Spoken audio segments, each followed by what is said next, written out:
One of the most fascinating features of quadratics is that quadratics model lots of phenomena that we see in the world that we live.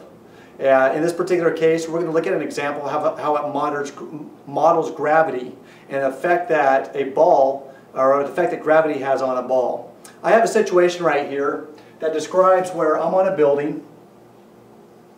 I'm 160 feet up on the building, and I throw a ball with an initial velocity of 48 units per second, or units per time. So I want to find out is at what time does that ball hit the ground?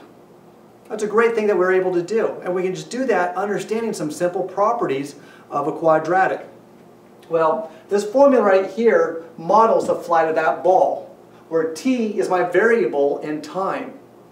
And I want to find out at what time does the height of the ball, the h, equal the floor, splat. And the height there would be 0. So, if I want to find out when the height is 0, what's the time that it takes for that to do that, I'll set h equal to 0.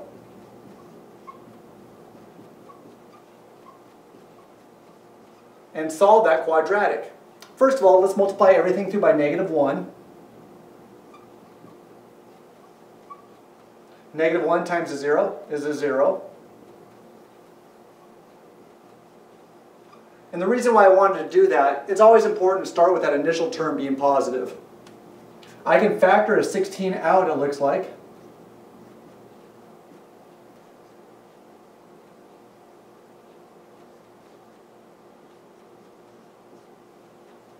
And now it's starting to look a little tame. Well, I better put equal to 0.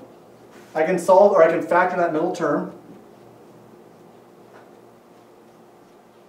And that factors to a -5 and a +2. So for this to be true, this to equal to 0, I need to have some t's that will make the equation 0. So when does t plus 2 become 0? At t equals -2. And when does t minus 5 equal 0? At t equal 5.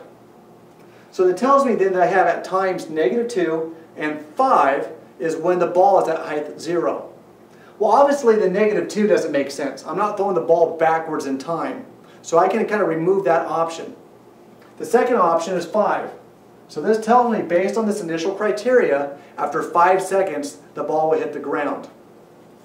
If you want to kind of think about that -2 just for a second, if that's just bothering you, why do you get an answer that we don't use? Well, the math is showing that there would be an answer of -2. And imagine that if I had my graph there, and I went backwards in time, well, this graph, to be parallel and symmetric with that graph, would have a value back there as well. It would have a second value.